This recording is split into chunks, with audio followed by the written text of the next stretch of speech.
ho an'izay rehetra malalan'Andriamanitra sady voantso ho masina ho aminareo anie ny fahasoavana sy ny fiadanana avy amin'Andriamanitra raintsika sy Jesosy Kristy tompo. Anio alahady 10 marsa 2024 alahady faefatra amin'ny Karemy alahady ny sampanasa asa momba ny fampandrosoana FJKM natokana fitandremana hisotro fitiavana hitondranam-bavaka ny fikambanam-pitoroteny sy katekista ary ny vita fiofanana. Ibanjinana ny lohahevitra hoe mitarika ho amin'ny fandinihan-tena ny tompo. Ny liturjia amin'ny andro fahatelo no anatanterahana izao fampovavahana izao ary fandarana iombonana avy any amin'ny sampanasa momba ny fampandrosoana no iarahantsika eto. Hitsangasika izao anao nira fanentanana ho amin'ny hazakazaka masina.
Fisaorana sy fideran'Andriamanitra dia ho tanterahantsika eo am-pitsanganana ny salamo efa voalahatra. Amin'ny anaran'i Jesosy, miderahan Jehovah ry firenena rehetra, mideraha azy ry olona rehetra, na lehibe ny famijam-pony amintsika ary mandrakizay ny fahamarinan'i Jehovah. Alleluia, amen.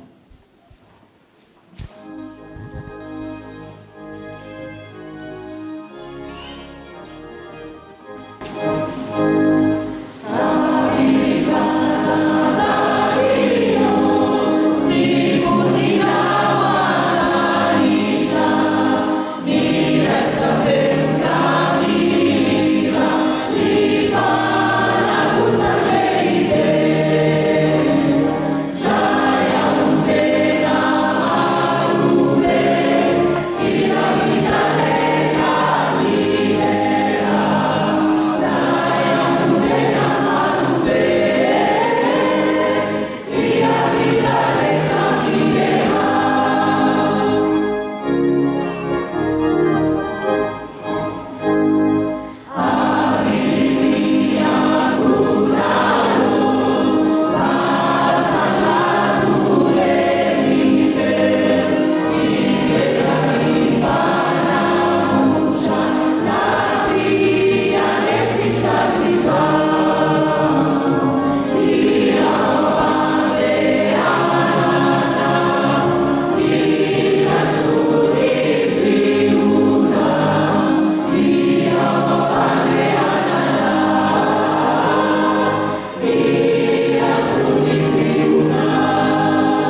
iombona mivavaka isika tompoko.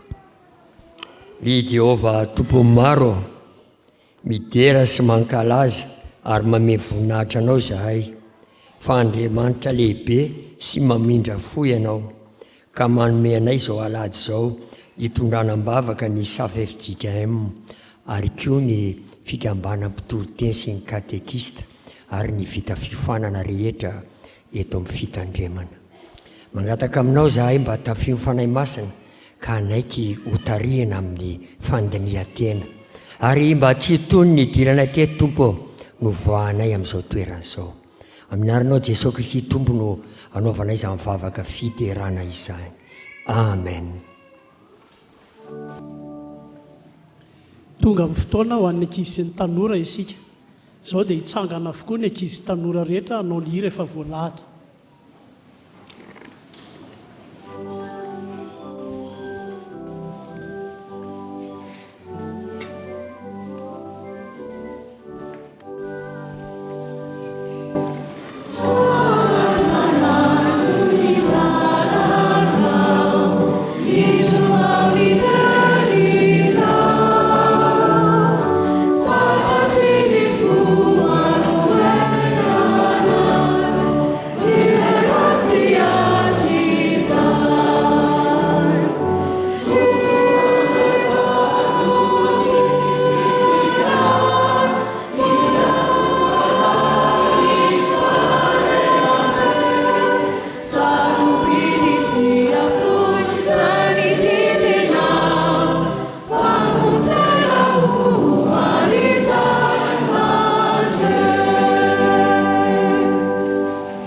Mivavaka isika.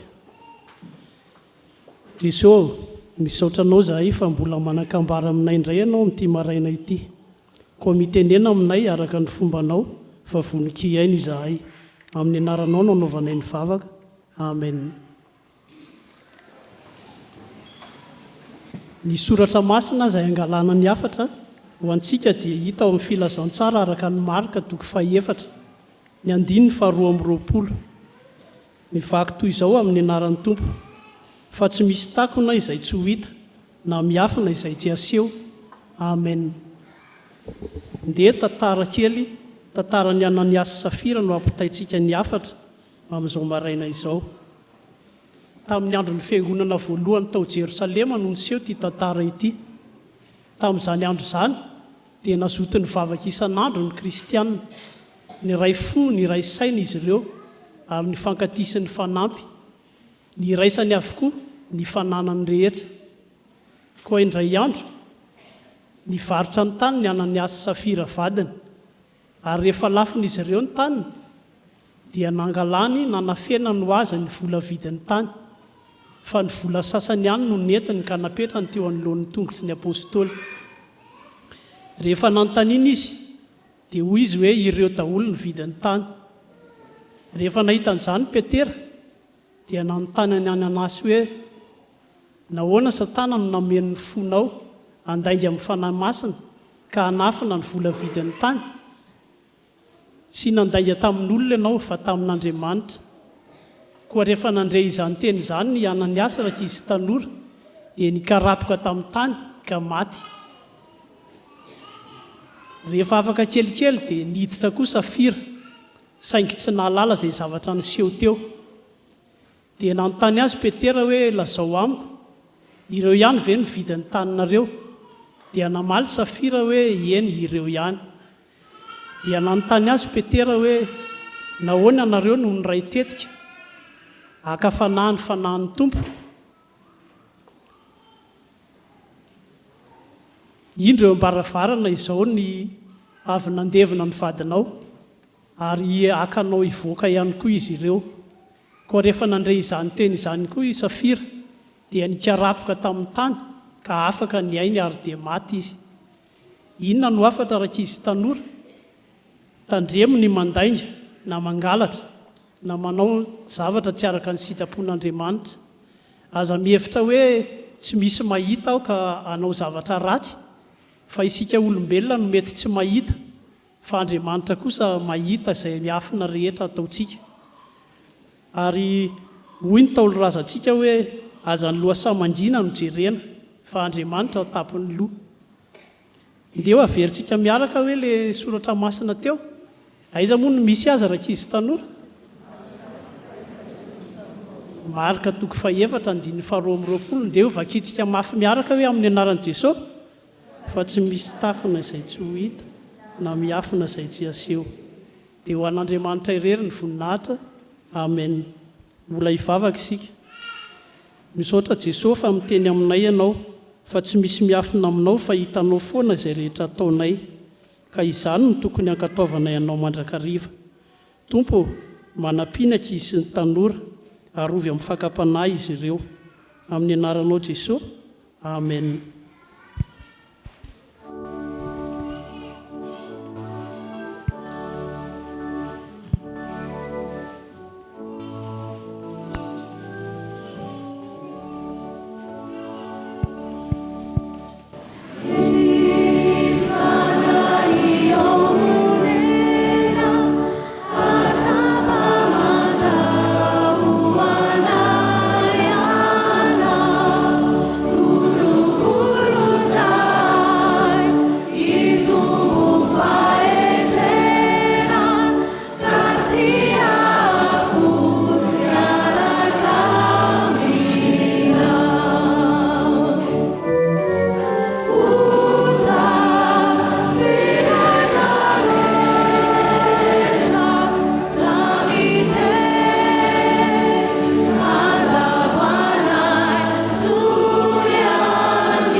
Imbona mivavaka sika.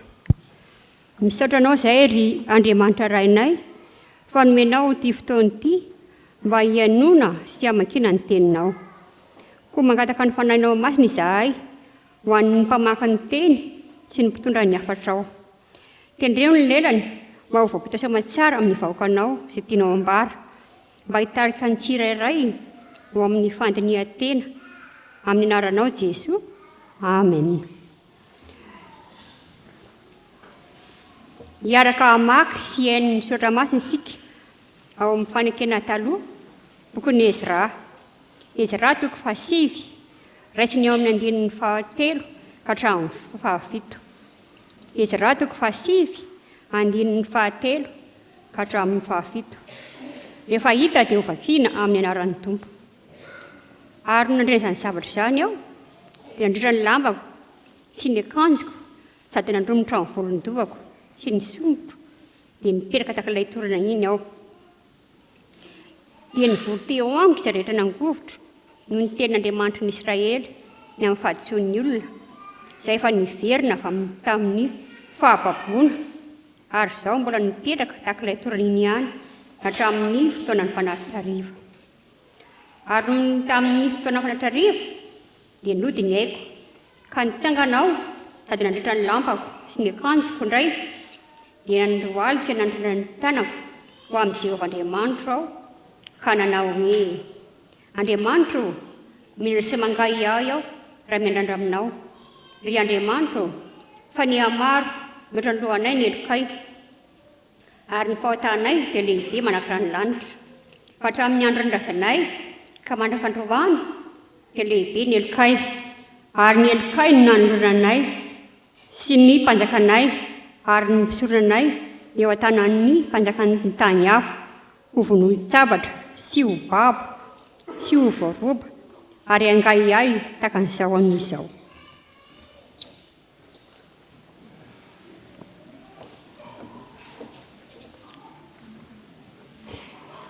Ho tohizantsika ny famakiana ny soratra masina ao amin'ny fanekena vaovao. Filazantsara araka ny Marka toko 4 andininy 1:20 ka hatramin'ny 5:20. Ary ho farantsika ny famakiana ny soratra masina ao amin'ny Apokalipsy toko 1:20 andininy 1 ka hatramin'ny 9. Rehefa hita dia ho vakiana amin'ny anaran'ny Tompo.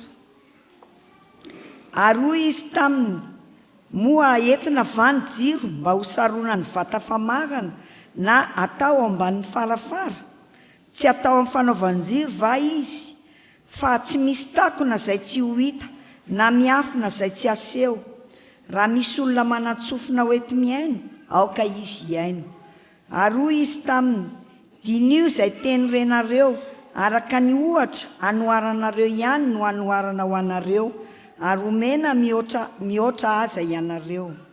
Fa izay manana no omena, ary ny amin'izay tsy manana, na dia izay anana ny aza dia alaina aminy.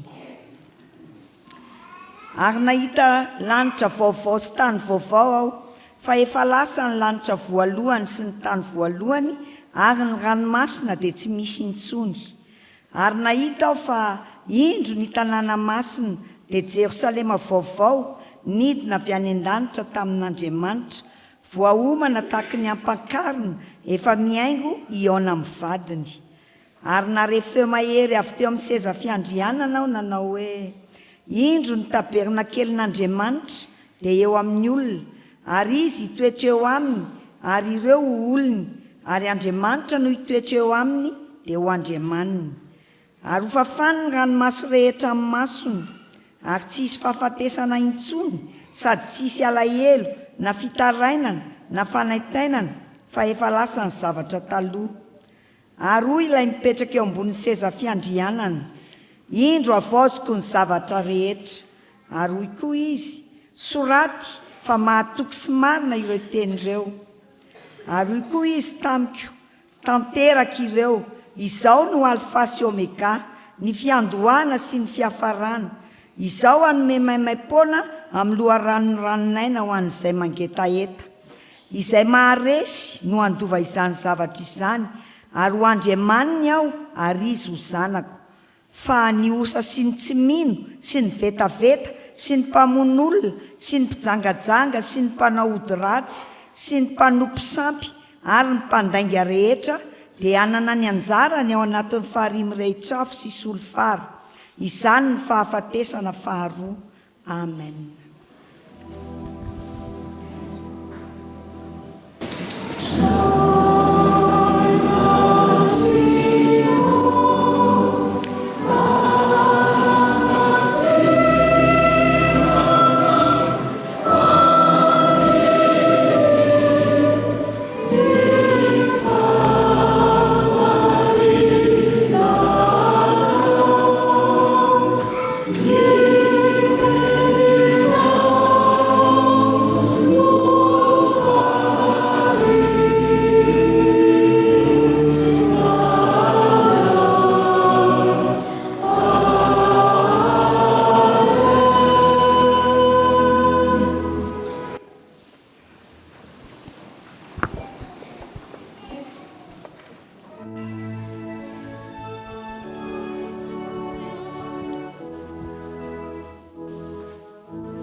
Olona tononona amintsika tsirairay avy ry havana ny famindram-po sy ny fiadanana avy amin'Andriamanitra Ray sy Jesosy tompontsika. Samy mampandiny tena antsika ary mety mampangovotra ny maro.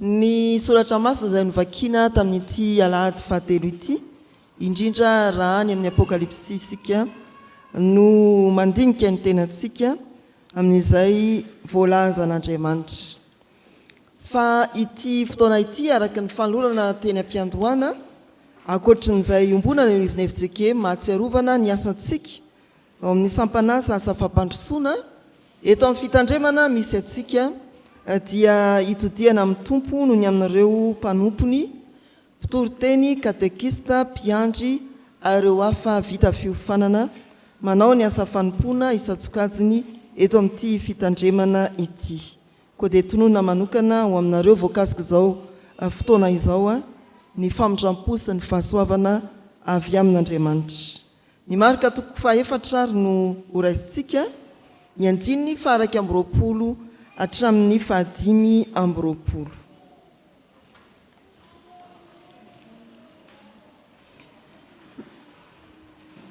mitantara ny fampianarana tamin'ny alalan'ny fanoharana nataony Jesoa ho an'ireo olona nantsoiny manokana ary indrindra ho an'ny 12 laza irahany toroteny izao perikopa izao ny antso izy ary nampianatra fanoharana no nentiny nampianatra rehefa vita ny fanoharana dia nanatona mangingina ireo mpianatra mba amin'ny 12 lahy hoy ny toko faefatra andiny ny 70 azavao aminay misimisy kokoa inona no hevitry ny fanoharana dia manazava i Jesoa ary rehefa ny farana ny fanazavana ho an'reto mpianatra sy ny 12 lahy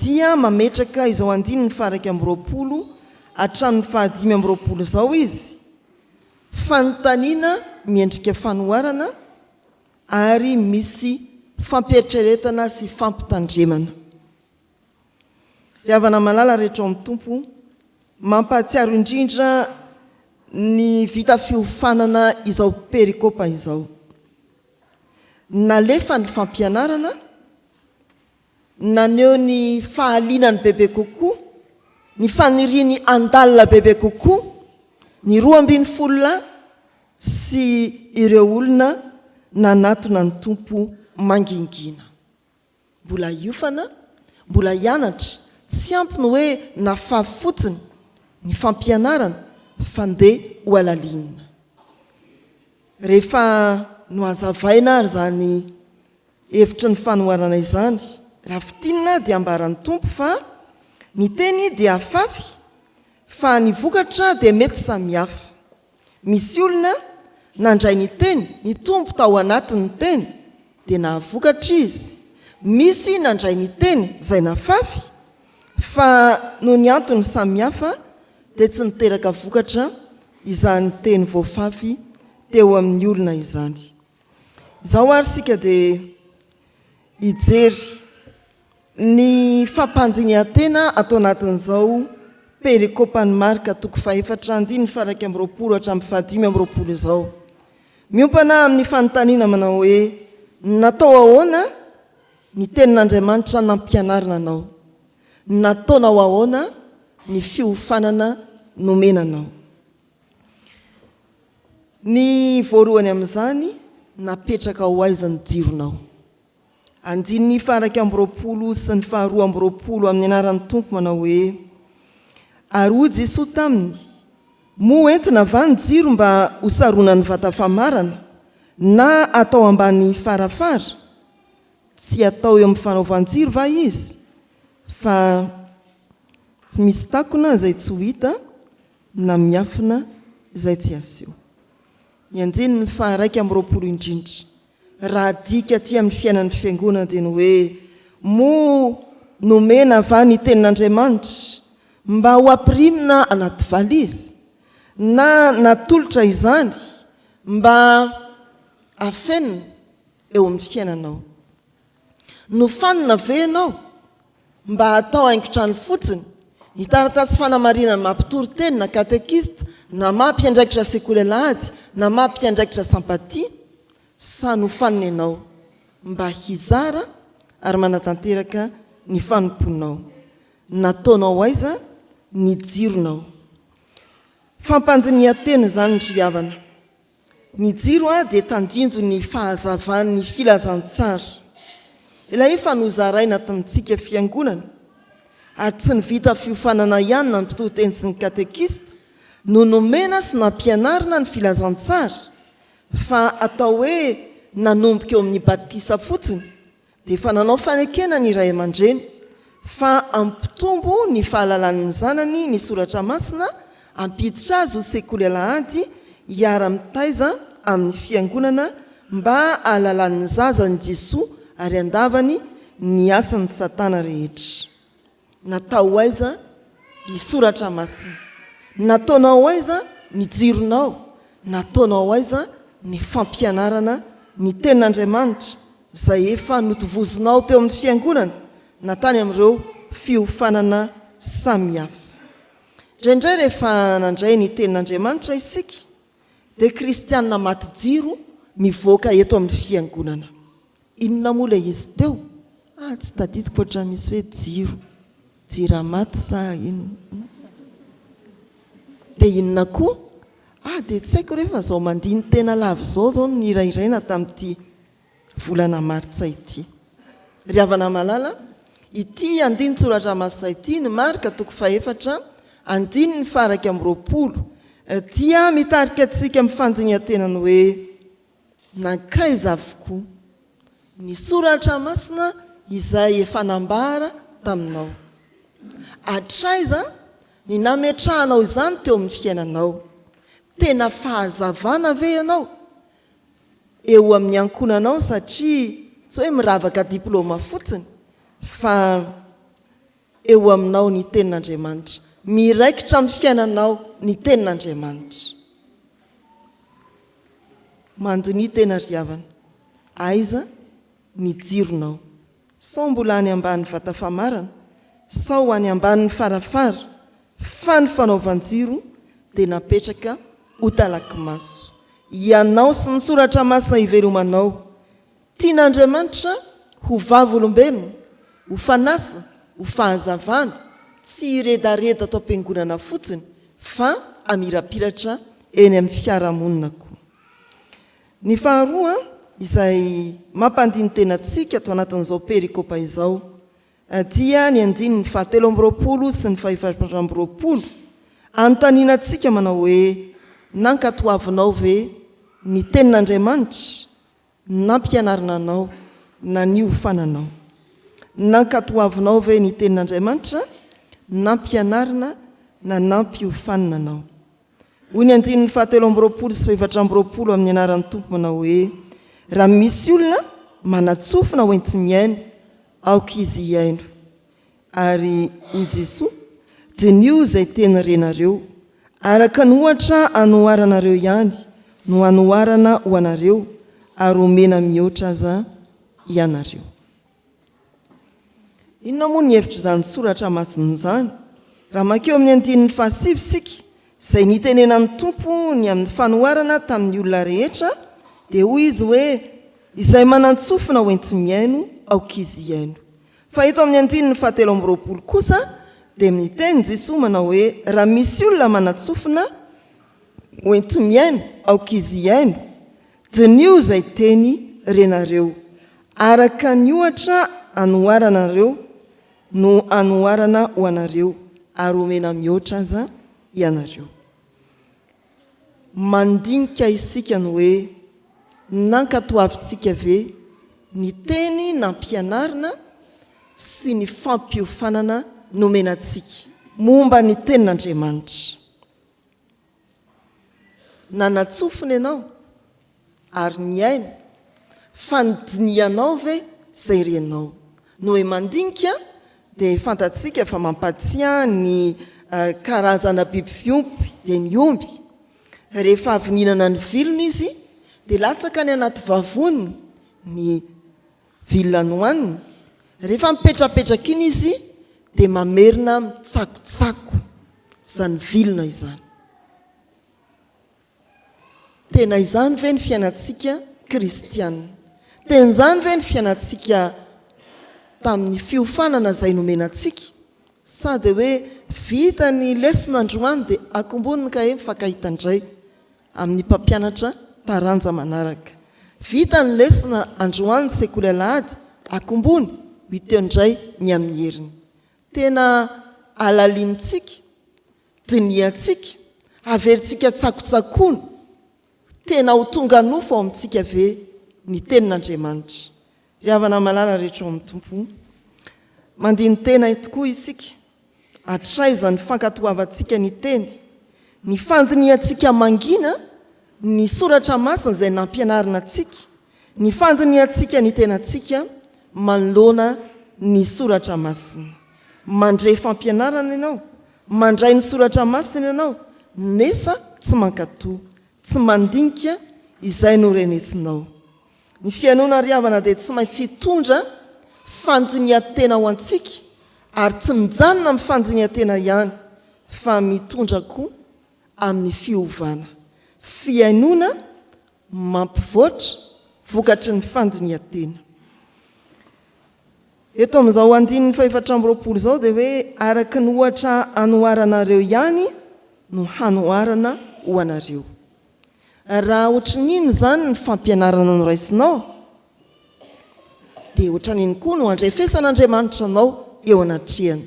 Raha ohatran'izay ny fiofanana nomenanao, miofana ianao mpitory-teny, mbola nanohy ianao katekista, mbola niofana ianao ho mpiandry, mbola eo koa ny fiomananao ho mpampianatra sekoly alahady na ho mpiandraikitra sampatia, mbola tsy afa-po ihany ianao fa mbola niomana ianao 3 volana ho dekona, ohatran'izany ny andrefesana anao.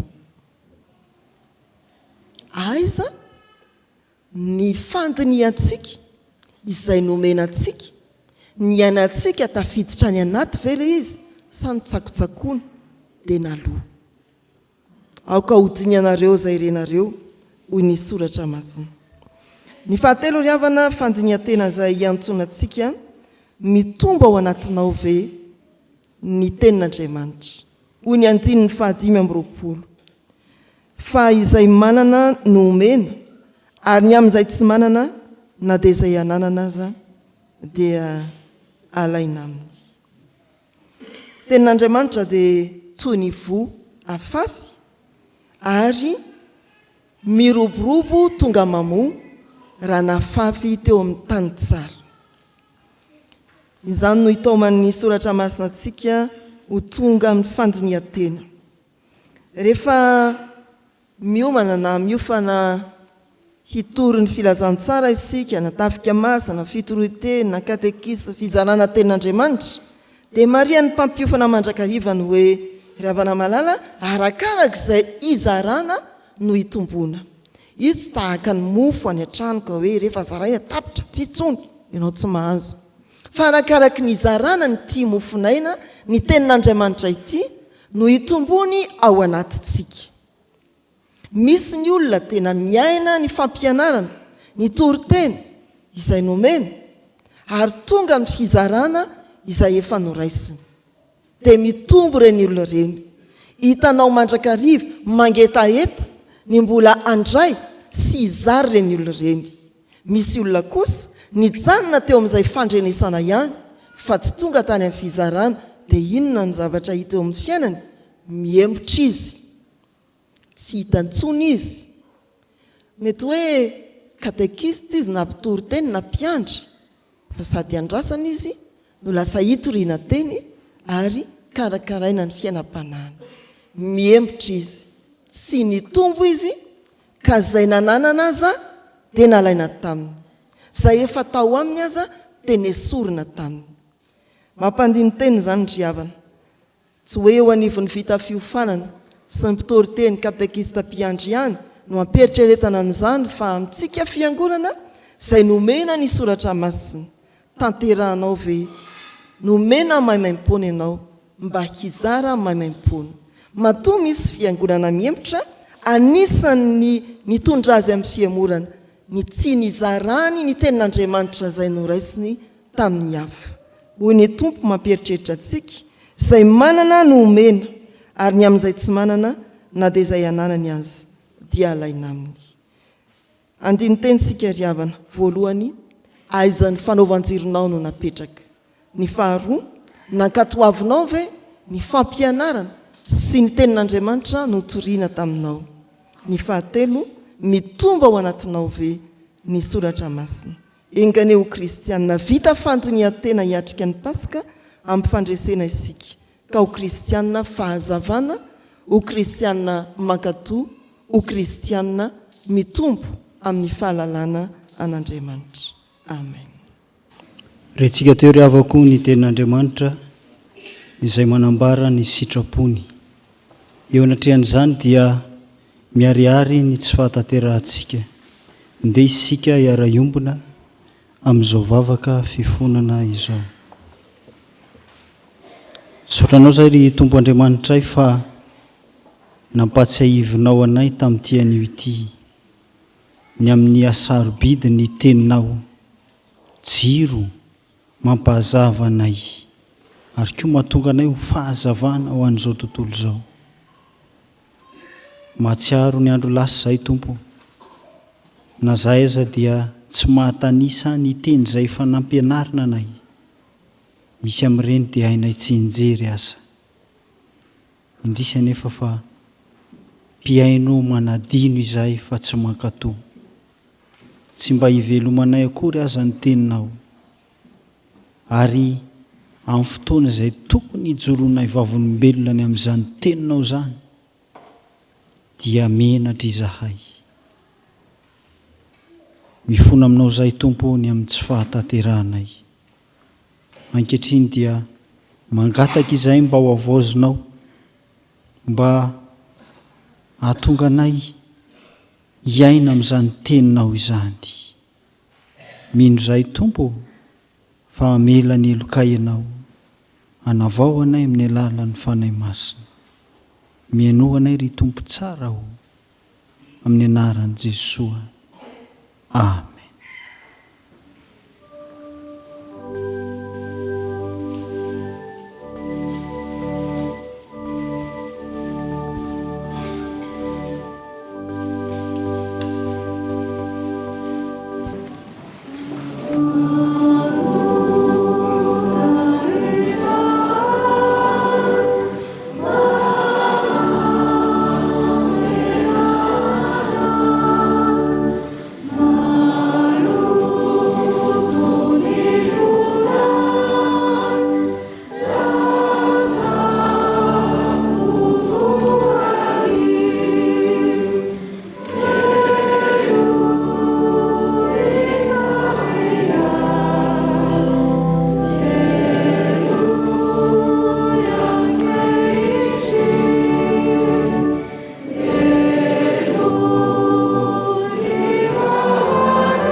ho atsika izay naiky ny fahotantsika teo anatrehan'ny Tompo ary mibebaka marina tokoa. Mitsarany andeha miteny soa mahafaly atolotony Tompo atsika ho famerana ny atsika.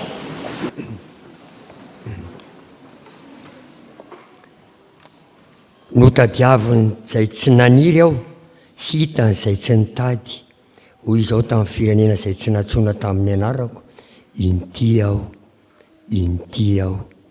Ambara amin'ny anaran'ny Tompo fa voavela ny elokarea noho ny anaran'ny masina midy eran'ny Tompo.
ho atsika izay voavela eloka dia andeha ambaratsika ampahabe maso ny finoantsika araka ny fanekempinoana larana fahatelo.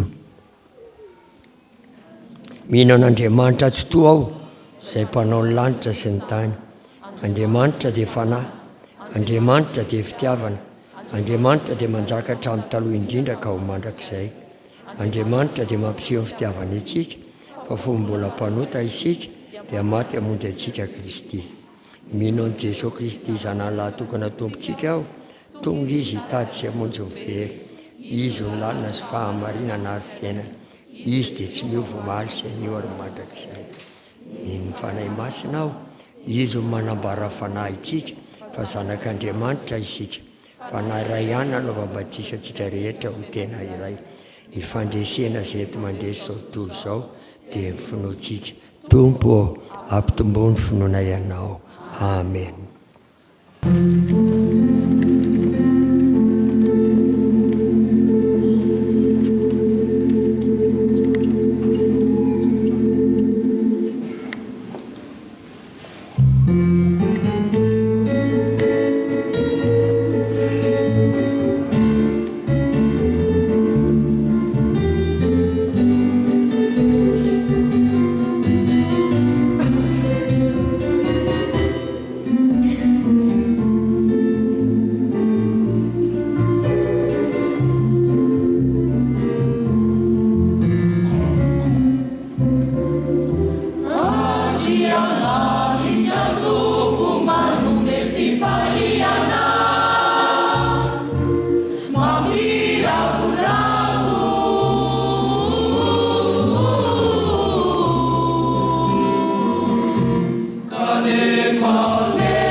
manantitra ny fiarabanantsika amin'ny anaran'ny tompo ny fikambanany mpitoriteny sy katekista ary ny vita fiofanana na ny FMK VF eto amin'ny fitandremana isotro fitiavana. Ony soratra masina.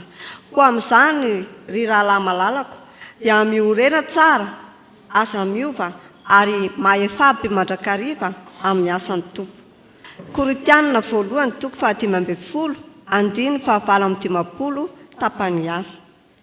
Ny FMK VF dia niorina tamin'ny 9 Jolay 13 sy 13 ary ahitana ireo mpiomana sy ny navoaka sefala, ahitana ny mpitoriteny sy ny katekista ary ny mpiandry.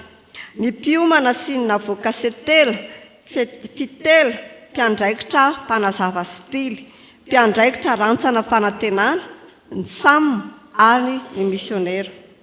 Ny fisiny dia voafaritra ao amin'ny andininy 470 ao amin'ny fitsipika anatiny any Synode Apartany Antananarivo Andrefana, mikasika ny fikambanana manao hoe mijoro sy miasa eto anivon'ny Synode Apartany ireto fikambanana ireto mba hisiny fiaraha-mivavaka, fifanentanana, fifampiofanany mpikambana mba ahatonga azy ho tsara ofana sy ary fitaovana anao ny asa tsara ho fampiombonana ny samy olom-boantso.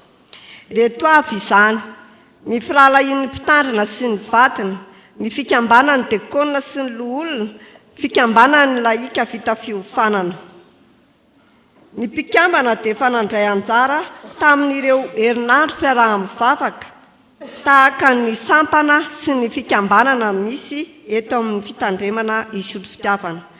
Ary maro amin'ireo no mandray anjara amin'ny fanolorana ny 10 minitra ho an'ny ankizy sy ny tanora ao anatin'ny fampifofavahana alahady.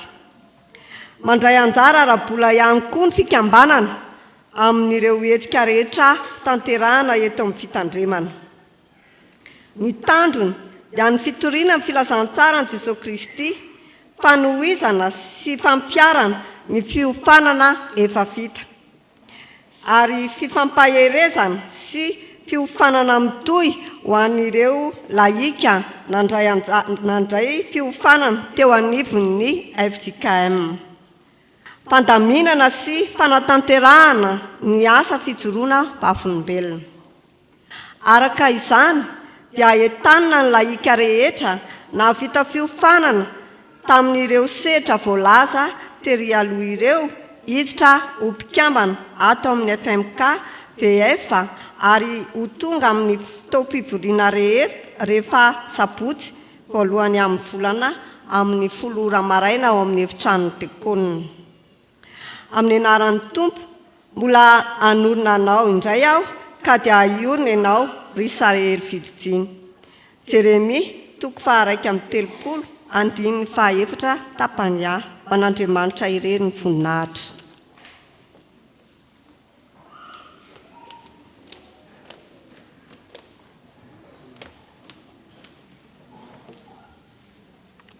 Tsy mahay mihira moa vita fiofana fa mahay mampianatra. Mangataka anareo vita fiofana rehetra mba hitsangana ho amin'ny fandraisana ny ten'Andriamanitra fampahirezana ary vavaka ho anareo ny fiangonana. Ho ny soratra masina izay tononona ho anareo.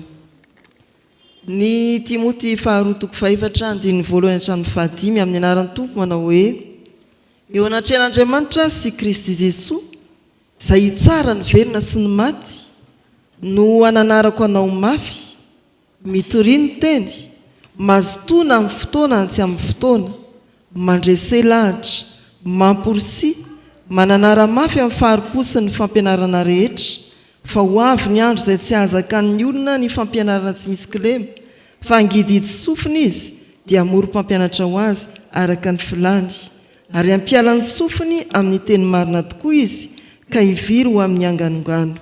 Fa ianao kosa mahonona tena amin'ny zavatra rehetra, miareta fahoriana ataovy, ny asan'ny evanjelista tanterao ny fanomponao.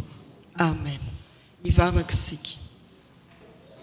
Tompo misaotra fa mampatsiahy ianao, tsy maintsy mijoro ho fahazavany izahay, na misafidy ny aizina aza izao tontolo izao, mangidy hity sofina, mifidy mpampianatra ho azy, dia ajoronao ny mpitoroteny, ny katekista, ny vita fiofanana anatin'izany ny mpiandry, ny mpiandraikitra rantsana fanantenana, ny mpampianatra sekoly alahady, ny mpiandraikitra skoto.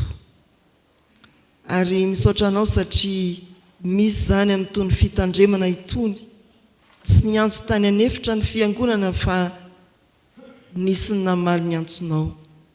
Indreo Tompo ny tonga eto amin'izao ora sy fotoana izao, azavelanao fahazavana mitsilopilopy izy ireo fa mba ho fahazavana mampamirapiratra ny voninahitrao amin'ny teny sy amin'ny asa.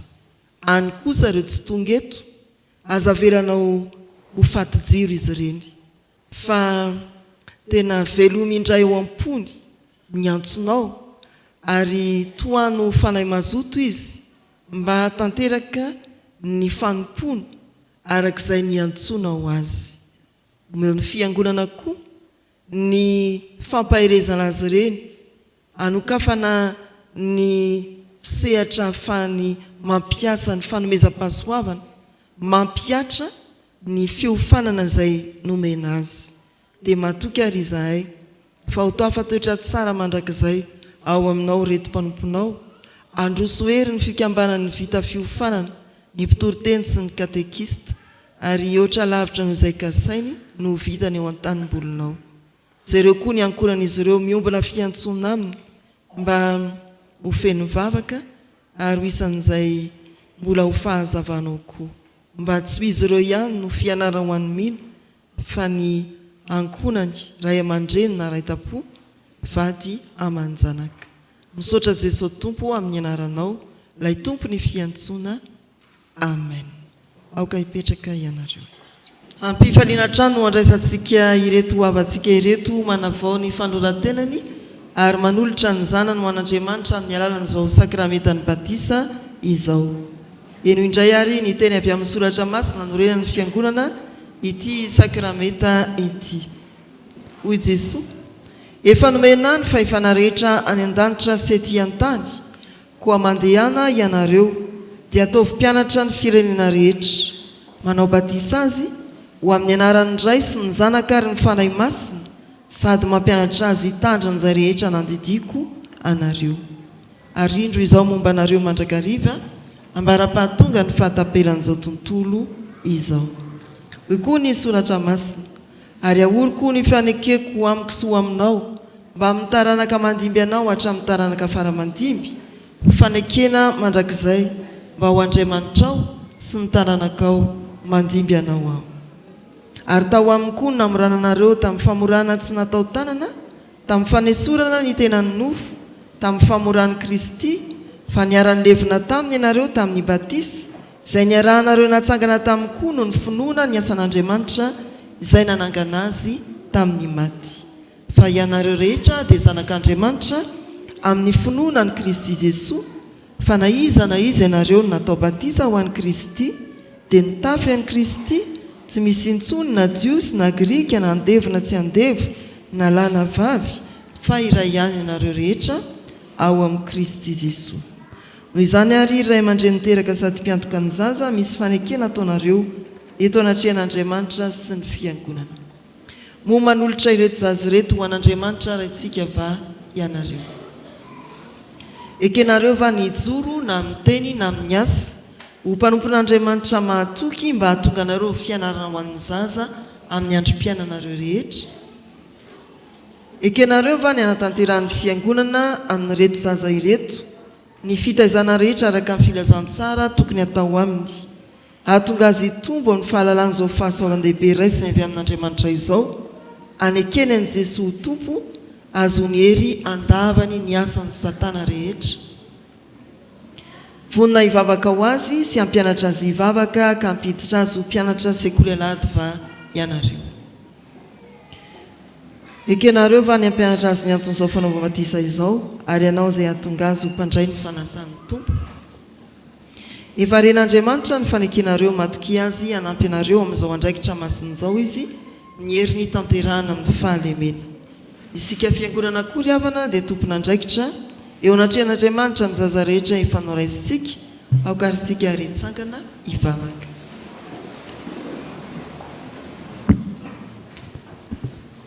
Andriamanitra raitsy toa tia dia tianay tokoa ianao ary ny fitiavanao dia mialoha mandrakariva ny fitiavana ianao. Tsaroanay zao ny didin' Jesosy Kristy tomponay sy ny teny fampanantenana nomeny tamin'ny nanorenany ny sakramentany batisa koa mitalao aminao izahay iray eo manatrehanay. Aoka ny fanainao masina hanome hery ny asa tanterahanay eto ampanaovan'izao batisa izao. Rano mamelombelany zavaboary ity ary manasa ny loton'ny nofo mba ho famantana ny fanadiovana anay ho amin'ny fiainana vaovao amin'ny kristiana izao. Reto zaza atao batisa reto ane ho voaray mandrakizay ao amin'ny fanekenao, ampita finy zanakao izy ary ampiraisendrika aminy no ny asa ny fanainao masina mitarika azy isan'andro ho amin'ny voninahitrao mandrakizay. Amin'ny anaran'i Jesosy zanakao sady mpamonjy anay no hanonanay ny hivavaka. Amen. Aoka hipetraka ny fiangonana.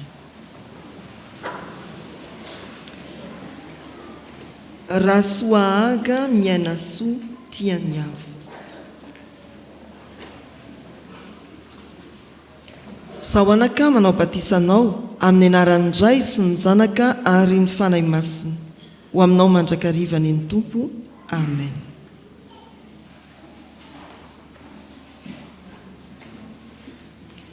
Razafy mahatratra ary vola Tiffany. Sahoanaka manao batisanao amin'ny anaran'ny Ray sy ny Zanaka ary ny fanahy masina ho aminao mandrakarivany ny Tompo. Amen.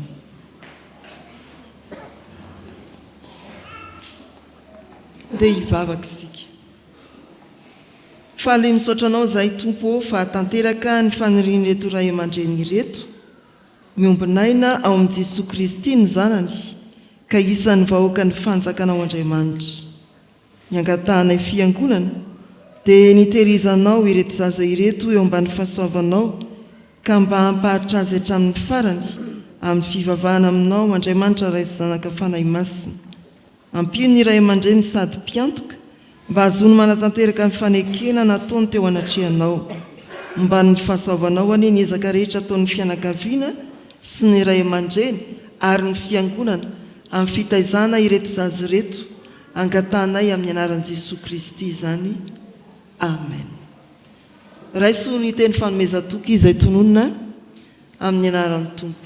Aza matahotra hoy ny Tompo fa efa nanavitra anao aho, efa niantso ny anaranao aho aianao. Mandiana ray aman-dreny malala dia izao ny zaza vita batisa hitombo ao amin'Andriamanitra. Dia tsika ry havako hiara-iombona amin'izao vavaka fangatahana izao. Falo ny fonay Andriamanitra fa nanehoanao ny fitiavanao zay tamin'ity anio ity. Nomenao famelan-keloka ary indreo koa ny ankohonana zay manavao ny fanolora-teny amin'ny alalan'ny fanoloran'ny zanany ho amin'ny sakramentany batisa. Misaotra anao zay noho ny amin'ny teny izay nomenao anay. Ankehitriny Tompo, atolotra ho anao ny tenanay ho fanatitra velona. Raiso, amasino ary ankasitrao mba ho fahazavana ho an'izao tontolo izao. Fa namasina ny toetra mandrakariva ao anatinay mba ampatsiahy anay ny teny izay nampianarina anay ary keo ampianatra anay mba hay hivelona amin'ny teninao.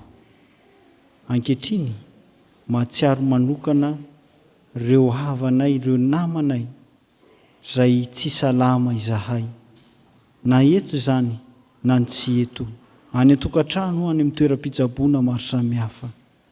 Ianao anie hamangy azy ireny Tompo, ianao anasitrana ahatonga azy indray anana tanjaka ahazony miara-miombona aminay amin'ny fanompoana toy izao. Vangany ianao tompo ary ianao hiasa amin'ny alalan'ny mpitsabo sy ny fanafody izay ampiasain'izy ireny. Mahatsiaro koa izay ireo namanay izay manam-pahoriana, mafy ny fisarahana manaina ary ankehitriny dia mivavaka ho azy ireny izahay mba ampionononao ani ny fo malahelo ary ianao amin'ny melona fanantenana amin'izy ireny ahita ny fahazavanao izy any ary koa ny fiza antoetra izay lalovany azony mijoro vavolombelona fa manana anao Kristy velona izy nandresin'ny fahafatesana sy ny fiainantsita. Mivavaka izahay ho an'ny fikambanan'ny mpitoriteny, ny katekista, ny mpiandry sy ny maro samihafa koa izay navita fiofanana teo anatrenao. Ireo manana andraikitra maro samihafa eny anivon'ny sampana. Ianao no miantso tompo ary ianao koa no maniraka. Ny angatahanay tompo fa namasina momba azy ireny mandrakariva mba ho teny velona ho fahazavana ho an'ireo sehatrasa maro samihafa izay iseharan'izy ireny, mba ahatonga ny hafa ihany koa mba hitombo amin'izany teninao izany fa tsy izy ireo ihany. Ary amin'ireny dia ianao fa namasa no ampitombo ny fanomezam-pahasoavana izay nomenao azy mba havitany lavitrezaka amin'ny fitoriana ny filazany tsaranao. Mivavaka izahay ho an'izao fitandremana misy anay izao, ny asa rehetra izay tanterahana mandritra ity volana ity, eny amin'ity herinandro ity koa aza. Ianao anie hamomba ary ianao fanahy masina mpahery mba hatotosa izay tokony efanay amin'ny fampandrosoana ny fiangonanao. Mivavaka izahay ho an'ny FJKM manontolo, hatrahany amin'ny ambaratonga ambony indrindra ka hatramin'ny kristianina isam-pitandremana. Ianao anie amomba mandrakariva ny mpino FJKM mba ho fahazavana ho an'izao tontolo izao, ho say hatrany hijoro vavolombelona ny amin'ny teninao ka hizara filazany tsara izay manova tantara tokoa. Mivavaka izahay ho an'ny firenenay.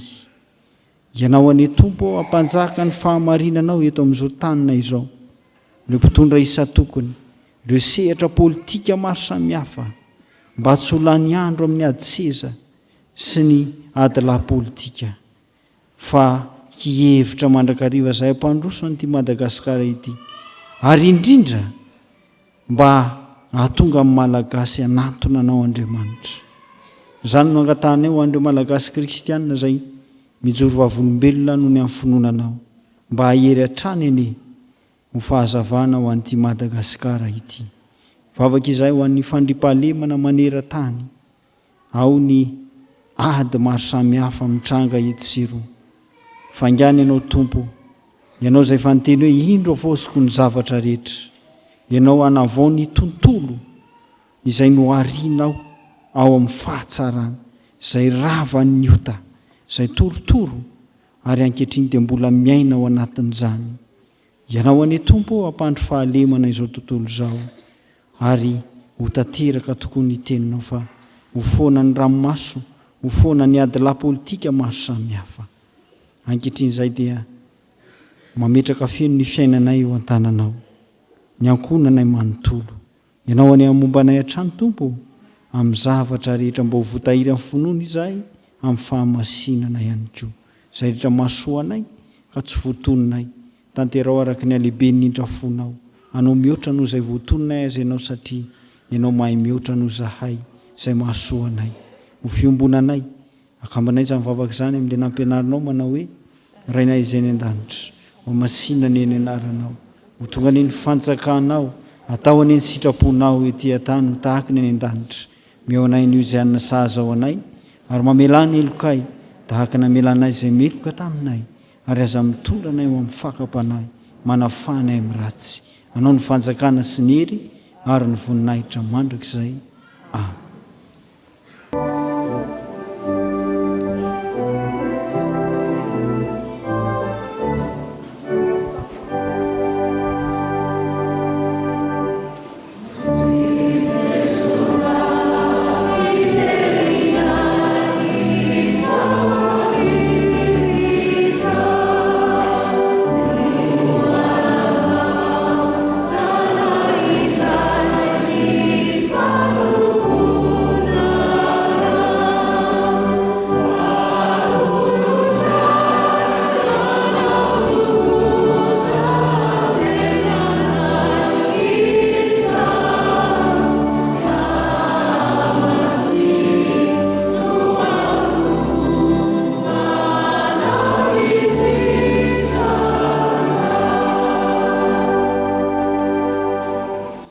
raha isoa ny tsodrano izay tronona sy atolotra amin'ny anaran'ny tompo ny fiadanan'andriamanitra izay mihoatra no ny fahalalana rehetra iaro ny fonareo sy ny hevitrareo amin'ny fahalalana sy ny fitiavana an'andriamanitra sy Jesosy Kristy tompontsika.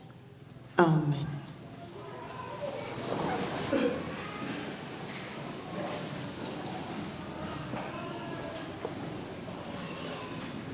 Ho an'Andriamanitra irery ihany ny voninahitra amin'ny anaran'ny Ray sy ny Zanaka ary ny fanahy masina. Amen.